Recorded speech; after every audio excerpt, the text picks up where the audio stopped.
How do y'all feel about this? Go Trump. Go Trump. Is it ever okay? Do you have anything to say? Did you get those hats here? Because I've seen a bunch of them. Yes, Yeah, actually, I think it was the guy on the card. He's over there. across the street. Actually, right Oh, there. the other one. That guy right Oh, there. yeah. Or I wondered if that, or you So were part of a warm. group. A lot of people from Ohio have those hats. Oh, But it looks like anybody could be from anywhere and have those. my Yeah. ears were very cold. That's only because it's cold out. Yes.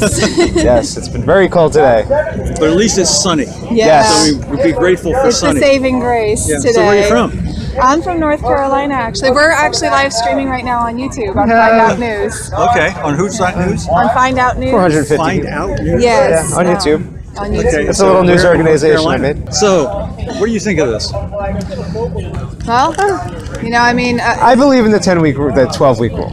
Okay. I mean, anything where'd that rule beyond that. I mean, the whole idea that they can take someone, you know, a day or an hour before they're supposed to be born and kill them. Well, that is It's the pretty law. awful. It's Yeah. pretty awful. That's the law in 31 states. Yeah.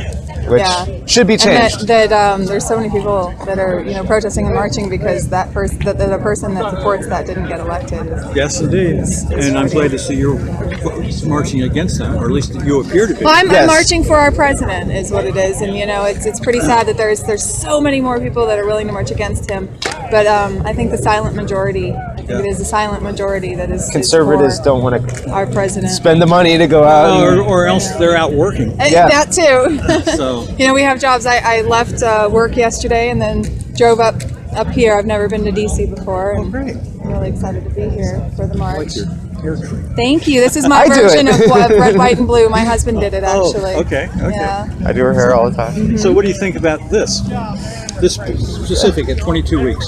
Oh, that's pretty awful. That's Oh. horrible. Yeah, that's murder. If it could come out, that baby would still be alive.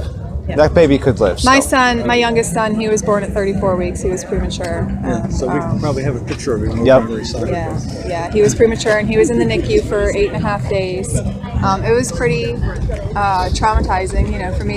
I guess so. Yeah, and for him, obviously, you know, but he's healthy. He's almost 11 years old, and you know, he's an amazing child. He is just the most. He's watching imaginative. out there. He is actually watching right now. Hi, Colin. So that's one of two. That's one of three. Three. Oh, one of Actually, three. I have a 17-year-old too, and one that's going to be 16 16. this year. She is my wonderful, amazing gay angel. She calls herself my gay sheep. I think it is. How old is she? She's going to be 16 this year. Okay. Yep. And Now, how do you get to have a 16-year-old and a 17-year-old when you're, what, 25 or 27? thank you so much for that. Now I'm going to be 34 this year, actually. Gosh, that's I- amazing. If you hadn't told me, I actually told you what I thought. Yeah, I I'm wasn't actually just, you know, somebody who doesn't mind saying my age because most people don't believe me. Yeah. well, 34, you know, it's, I work hard. It keeps me young. I work very hard. you, how much older and better are you now at 34 than you were at 24? You know, a lot. And that's the point. I had children very young, and it made me grow up very fast. But I learned a lot, especially in the last few years. And to be honest with you, the Obama administration kind of made me grow up fast. A lot of bad things happened during that administration. And we don't even know the half of it. And right, exactly. And you know, my children grew up in a really dark age. And if you look at You got 17? I have a Yeah. grandchild that's 17. Yeah, and if you look at a timeline, it's really sad because, you know, it was mass shooting after mass shooting after mass shooting, and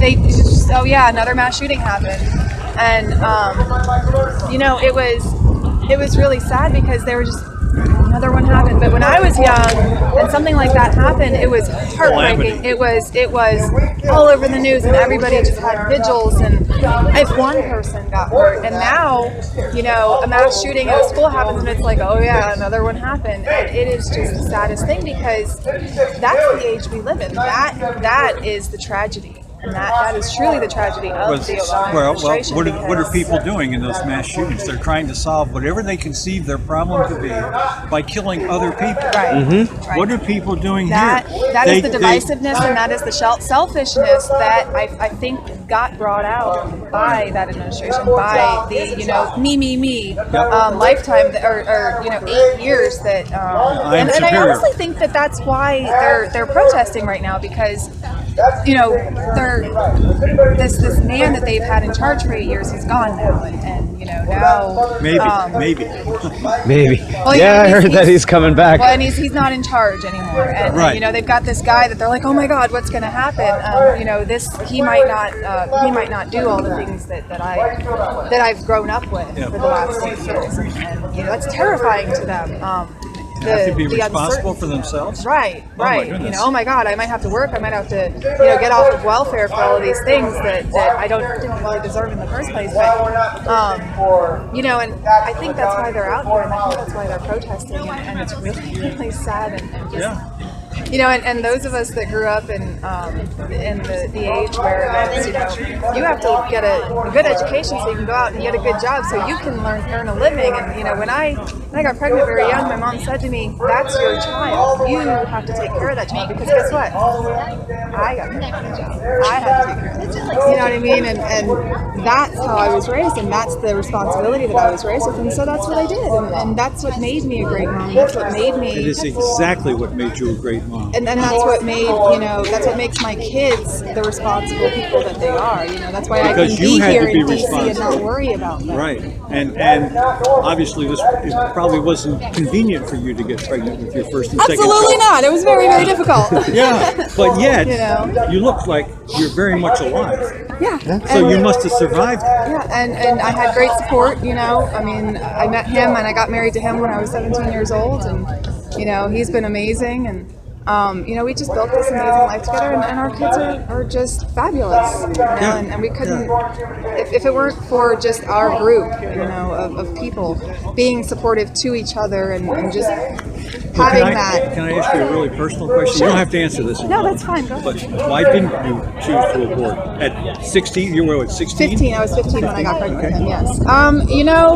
To be honest with you, it really didn't even cross my mind when I got pregnant with him. That's interesting. Actually I wasn't. I was in Largo, Florida when I got pregnant with him. So definitely not a small town. I forgot. That's right. You live in a small town now, but not then. Yeah. It was not, something that wasn't readily available to me and everything like that. In fact, it was definitely brought up to me, but I was just in a situation where I thought it was going to fix everything, and my life was going to be amazing, and butterflies and rainbows and all that. In the long run, it did fix everything. Not in the way that I thought it would. It was a very rough road for me. Made you grow up. It did,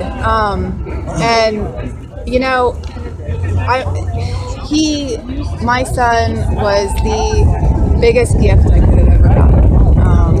And I thank God every day that I had him.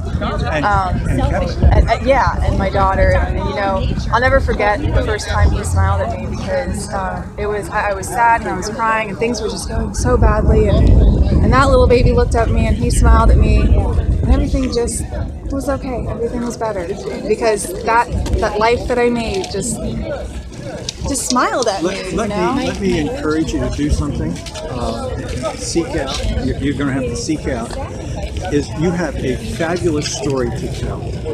You're one of many women who's gotten pregnant in an unacceptable time.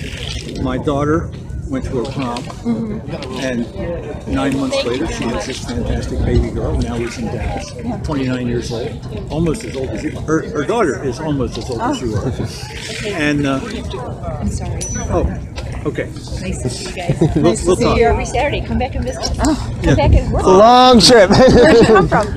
North North Carolina. Carolina. We drove 6 hours last night. Oh, those Wait till babies you are drive worth to it. Henderson. Oh, Lord. 10 God, hours. let's have a safe trip back. Thank Yes, you. thank We'll see you, you. Lise. Anyway, because you have a story to tell of your circumstance, I would encourage you to tell it. Now, one of the things so find groups, find high school groups, 15 junior high girls, church group girls, because guess what? They all think alike, right? And a lot of, you don't think. Something happened in the moment and you stop thinking. And the thing that I think that needs to be told to really help girls, young girls, is why did you get sexually active in the first place? We can talk about what you did afterwards, but you really want to help girls not to get pregnant to begin with. And so if you're able and willing, two different things, tell that story. And I assume you're not the father of the first two. The first one. First one. The second one, yes. Okay. But where's the father? What did he do for you? And if he's like most good men, Nothing at well, all. He's been in prison. there's this story about this woman named Candy Gibbs who she walked the walk. She was, she committed her life to Christ when she was 5 years old. The whole story, right? The wonderful, beautiful story. Father was a pro-life pastor, yada yada yada, and she got to be her cheerleader. A lot of you out here. What do cheerleaders do? They have boyfriends. Who are their boyfriends? Well, the quarterback or something of that sort. And so this girl in this pro-life family, and guess what captains of cheerleaders and quarterbacks do? So she got pregnant. Don't understand how it was completely, but she did. And she told her boyfriend, and this wonderful boy, who cared so deeply for her, said, well, I don't know what you're going to do, but I'm going to college. And like so many of us, and when I say us, I mean men, boys in general, we abandoned the very women that we used for our own pleasure, and my body, my choice ends up with my responsibility. We let men walk away, the women let men walk away for all kinds of reasons. Did you let your father, your baby, walk away? Yeah, after I had met him and he accepted, I was actually pregnant with my daughter, and I said, look, you don't even have to worry about it anymore. You're in and out of jail. Just sign this paper, and he said, okay. And the same situation with my daughter. Her boyfriend just didn't want to be bothered. It's just easier for him. And we let him. And I'm going like, that is so terrible that we let men off the hook like that. And he was in high school, like she was in high school. It would have been, in her case, she chose to let her daughter be adopted, place her daughter for adoption in a family. So they're in touch somewhat. But she's got the same story, I think, that if she's going to tell her story that you chose to parent, she chose to place for adoption. Both of you chose to give life. She was, see, how old was she at that time? 17 when she had her daughter, 16 when she got pregnant. Heard that story before, haven't you? But both of you know that now you can know that you did the best thing for your child. Right. You don't have to say, I wonder if. I wouldn't change it for anything. And what a blessing he's, as you said, to you for how he helped you grow. Now, children aren't supposed to do that, but they do. And we grew up together, really, we did.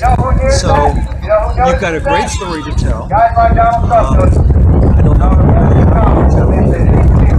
Because I think it would help a lot of young girls who get caught up in something. I think what my daughter got caught up in with is prom and drink and whatever, all that other stuff. You're supposed to do that at prom, right?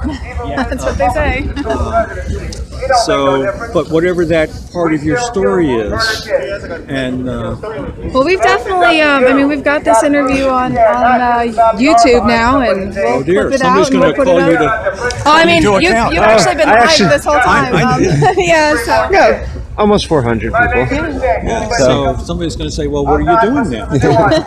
So this guy said you ought to do this, so what are you doing? Yeah, so we'll see what we can do. We'll definitely clip it out and put it out. And, see what so happens. where's it going to be? How can It's I find it? Find Out News. On YouTube. Find Out News. What do you do when you don't know? You find out. Okay. Find Out News. Okay.